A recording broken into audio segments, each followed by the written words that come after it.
Nostalgia medicina, de la salud, de los médicos, hasta de las enfermedades. Hay cosas que hablamos hoy que antes no hablábamos. Sí. Lo llevo también para el lado de la precaución y de la prevención y de los tratamientos. Hoy venís con un tema también muy interesante. Hoy planteás la pregunta, ¿qué es un infarto? Pero antes, eso que siempre se escucha o se dice, ¿no? Che, me dijeron que tuve un infarto, ¿no? ¿Cuántas veces escuchamos eso? Muchas veces. Y ahí la pregunta, ¿qué es un infarto? ¿Qué es un infarto? Primero tenemos que entender que vamos a dar buenas noticias. A ver. Ya que estamos en la nostalgia, vamos a dar una buena noticia. Pre-nostalgia. Pre-nostalgia. Hay menos infartos ahora que antes. Opa, es una gran noticia esa. Sí. Realmente. Y hay menos cateterismos que antes. Bien. Entonces, la enfermedad coronaria ha disminuido, no solo en Uruguay, sino en el mundo. ¿Y por qué pasa esto? Porque somos más conscientes. Los seres humanos estamos yendo antes al médico a controlarnos, a medirnos.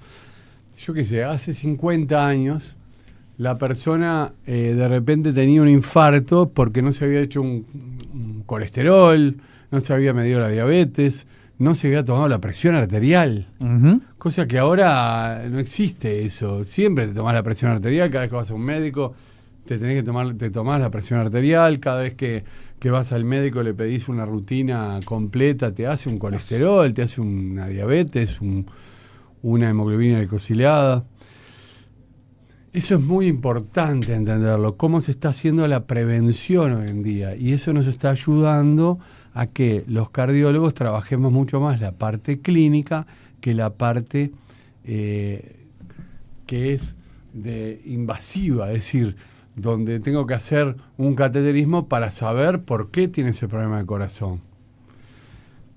El corazón es como una ciudad, ¿no? Como una ciudad que tiene varios barrios y que de repente esa ciudad, para alimentarse y para tener el oxígeno necesario, necesita caños. Esos cañitos que son las ramas coronarias. Tenemos las ramas coronarias grandes, que son obviamente las 3 coronarias principales, pero después salen pequeñas ramitas que van irrigando al corazón. Es insólito esto, ¿no? Porque el corazón, que es el que tiene más sangre de todos, el que pasa la sangre permanentemente por el corazón, se irriga de afuera. Es decir, lo primero que da la aorta es las arterias coronarias. Y esas arterias coronarias se alteran con los años, ya a partir de los 20 años. ¿A partir de los 20? Sí, de los 20 años. ¿Ya se empiezan a alterar ahí? Sí, empezamos con pequeñas obstrucciones, que pueden ser de un 10, un 15%, y que van avanzando con la edad. Cuando tenemos 60 años, más o menos entre 40 y un 50% puede estar tapada la arteria. Entonces ahí viene el primer capítulo, ¿no? ¿Qué hay que hacer para que esa arteria no se rompa, que la placa de ateroma no se raje?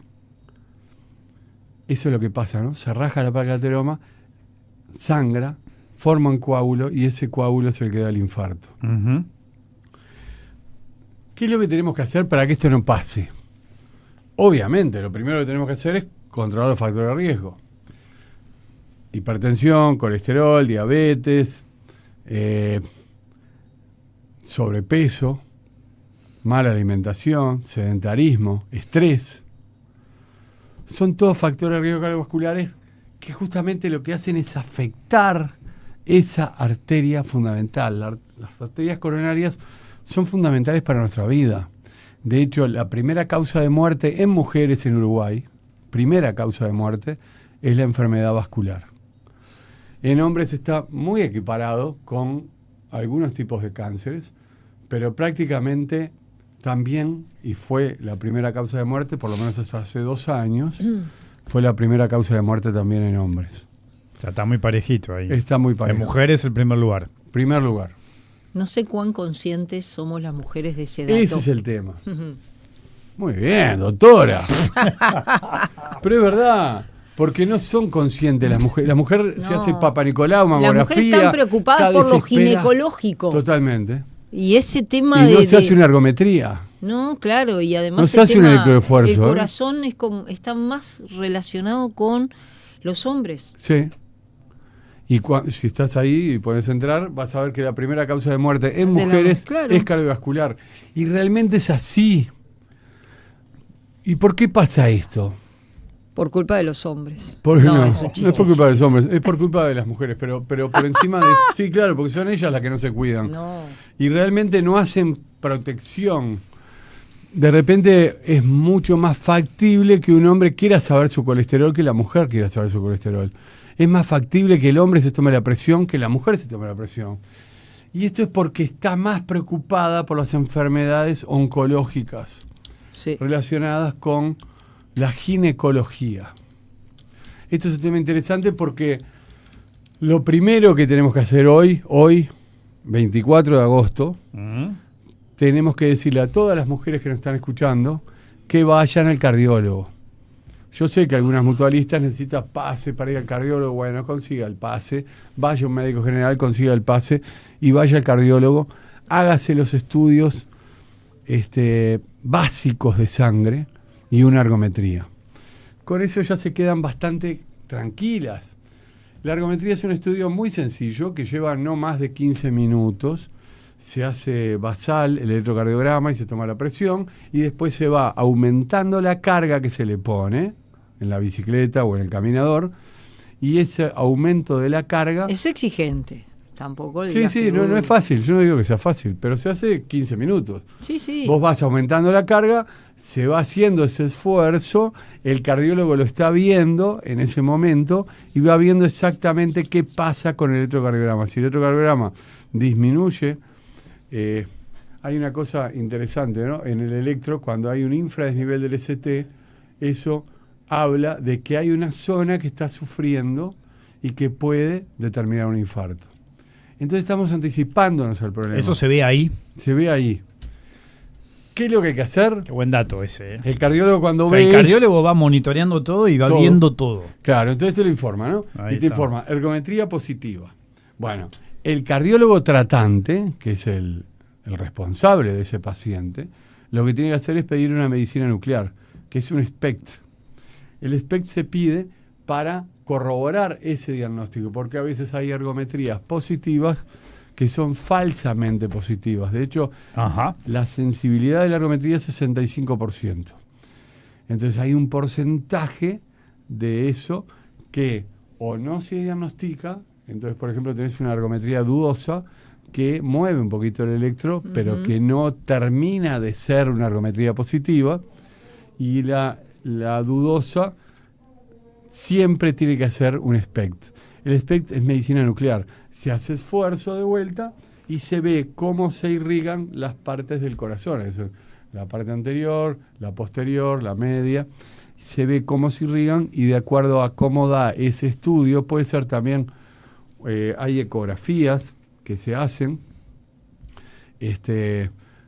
Se puede hacer con dobutamina, que es una sustancia que acelera el corazón, porque el paciente de repente tiene un problema ambulatorio, un problema que no puede caminar, o que tiene dolor, o que no puede hacer bicicleta, entonces se le da dobutamina, y la dobutamina acelera el corazón y el paciente está quieto. Ujú. Pero se juzga ese corazón a ver cómo está. Vuelvo a repetir lo que hablé de las audiciones anteriores. A ver. No importa la edad que tengas. Bien. Si vos, por ejemplo, tenés 30 años y querés hacer ejercicio, tenés que ir y pedir una ergometría, porque yo tengo que saber. Vos me dirás, bueno, pero a los 30 años prácticamente no hay infarto. Sí, prácticamente, pero hay. Entonces, acá viene el otro capítulo, que es la carga genética que tiene el paciente. Por ejemplo, madre con problema de corazón, padre con problema de corazón, abuelo con problema de corazón. ¿Cuánto pesa eso? Muchísimo. Ajá. La herencia. La herencia pesa en todo. Las enfermedades cardiovasculares, lo En genético es muy importante. No, en todo pesa. Bueno, bien. Bueno, estamos hablando de esto. Claro. Así que Está hablamos bien, de- pero vale la Pero la genética aclaración. pesa en todo. Somos En un todo. código de barra. Ese código de barra nos Ajá. muestra que tenemos puntos débiles y puntos fuertes. Todos. Todos los que estamos acá, todos los seres humanos, tienen puntos débiles y puntos fuertes. Hay que diagnosticar cuáles son esos puntos débiles. No significa que tenés un padre con problema de corazón, una madre con problema de corazón, abuelos con problema de corazón y vos vas a tener problema de corazón. No quiere decir eso. pero hay grandes posibilidades. Ajá, por eso es importante el cuidado. Claro, entonces tenemos una unión, ¿no? Ya sé que me querés hacer preguntas. Pero Sí, no, tengo una yo para hacerte y después te voy a Y leer. hay muchas mucho preguntas de los oyentes. lo que Está, pasa. pero voy a hablar de una cosa importante. A ver. Somos una unión de la genética y de lo que hacemos para que más se manifieste la genética. Está muy bien. Por ejemplo, soy gordo, tengo panza, peso 30 kilos de más, tengo hipertensión, tengo diabetes, tengo colesterol. ¿Voy a tener problema coronario? Y posiblemente sí. Tengo muchas más posibilidades que aquel que es flaco, que no tiene factor de riesgo, que hace ejercicio Claro. realmente, Habitualmente. claro, 5 o 6 veces por semana, que se cuida, que se hace los chequeos, que se hace los controles. Entonces, volvemos a la curva de Gauss. Me encanta Sí, la curva de te Gauss. gusta mucho Curva de eso, Gauss. sí. Los que caen de este lado son los que tienen una gran genética, pero hacen todo para que esa genética no se manifieste. Y los que caen de este otro lado no tienen genética. Tengo un paciente que es así, que tiene todos los factores de riesgo y que le da normal un SPECT, una ergometría o hasta un cateterismo, porque a veces los cardiólogos estamos tan enajenados por hacer el diagnóstico, a pesar de que todo nos está diciendo que no tiene nada, y le haces el cateterismo, tiene las arterias coronarias limpias, sanas para la que tiene. Si tiene 60 años, capaz que tiene un 20-25% tapadas, pero no tiene riesgo. La gente que te está mirando en YouTube ve cómo haces todos los gestos cuando Y bueno, hablas, hay que cómo hacer te gestos. entusiasmas, de que caes Me de encanta este el lado tema. y caes del otro lado. Bueno, Pero me encanta el tema, ¿qué crees que haga? Me parece muy bien. Escuchame una cosa. Vos decís, y hoy preguntás esto que es muy importante y es lo que estás explicando, ¿no? Me dijeron que tuve un infarto. Ahora yo te traslado una frase, un comentario que lo he escuchado muchas veces. Me dijeron que tuve un preinfarto. ¿Existe eso, el preinfarto? Bueno, está mal dicha la palabra preinfarto. ¿O es un infarto en sí? Un ángor inestable es el llamado preinfarto. Ajá. El ángor inestable es que la placa está totalmente inestable y en cualquier momento se rompe y te da el infarto. Pero no llega a ser un infarto. No es un infarto. Ah, es como un paso previo. Sí. ¿Vos sabés qué mortalidad tiene el infarto? Ni idea. No hice lo debería. ¿No estudiaron? Sí, pero justo esa bolilla me la salteé. ¿Te la salteaste? Yo estudié otra. Entre un 20 y un 30% de las personas que tienen el primer infarto se mueren. Oh. 20 a 30%. ¿Cuál es el primero? Con el primero, con el que no sí, avisa. sí, con el que no avisa. Porque de repente vos tenés un infarto. Pará, ¿y ahí es lo mismo hombres y mujeres? Sí, es lo mismo. Ahí va. Pero tenés un infarto y te mató. Claro. Entonces, ¿por qué esperar a eso? Exactamente. Vuelvo a repetir, ¿por qué esperar eso? ¿Por qué no anticiparnos? ¿Por qué no ir al médico? ¿Por qué no ir al médico y decirle, yo quiero saber si tengo algo del corazón? Ajá. Quiero saber, porque capaz que 20 a 30% de las personas se van a morir. Escuchame, queda poco. No sé por qué nos reímos, porque es horrible eso que estamos diciendo. Queda poco tiempo para esta consulta. ¿Por qué queda poco Y tiempo? porque esta Por la consulta hora. es de 25 o 30 minutos. 10%. Y no 10% de los infartos. 10. 10% de los infartos no tienen síntomas. No te enterás. Y de repente vos le haces un electro y decís, pero como aparece una imagen, una Q acá y tuvo un infarto y no lo supo, sí, existe eso también. Entonces, 20 a 30% se mueren, 10% no se enteran y el resto de las personas hay que trabajar para que eso no vuelva a repetirse. Que no se dé un segundo infarto que lo termine matando al paciente. Prevenir, anticiparnos al problema. Tengo un poco de tiempo.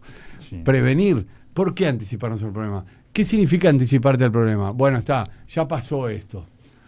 Ya diagnostiqué una enfermedad coronaria, de repente tenés 1 o 2 vasos que están mal, los abrís con una angioplastia.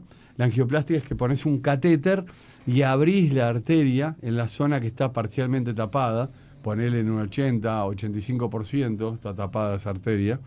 Entonces la abrís y después le das aspirina y clopidogrel. ¿Por qué le das aspirina y clopidogrel? Porque antes se ponían stent, que eran resortes que se ponían, pero no se daba nada. Ahora se da unas sustancias que se liberan lentamente en ese stent, las tengo acá, pero no las voy a nombrar porque son dificilísimas, pero esas sustancias hacen que no se vuelva a repetir. Es decir, vos de repente agrandabas la arteria, te quedás contentísimo. 30 a 35% de los pacientes restenosaban. Se volvía a tapar la zona que habías abierto. Entonces después se vio que poniendo ese tipo de stent con drogas no se volvía a tapar. ¿Cuál era el riesgo que tenía? Que en el primer año se podía coagular esa zona. Entonces se dan antiagregantes, aspirina y clopidogrel, se dan en los pacientes que se le pone el stent con medicación. Esa aspirina y clopidogrel evitan que se forme el coágulo en la zona. Son antiagregantes.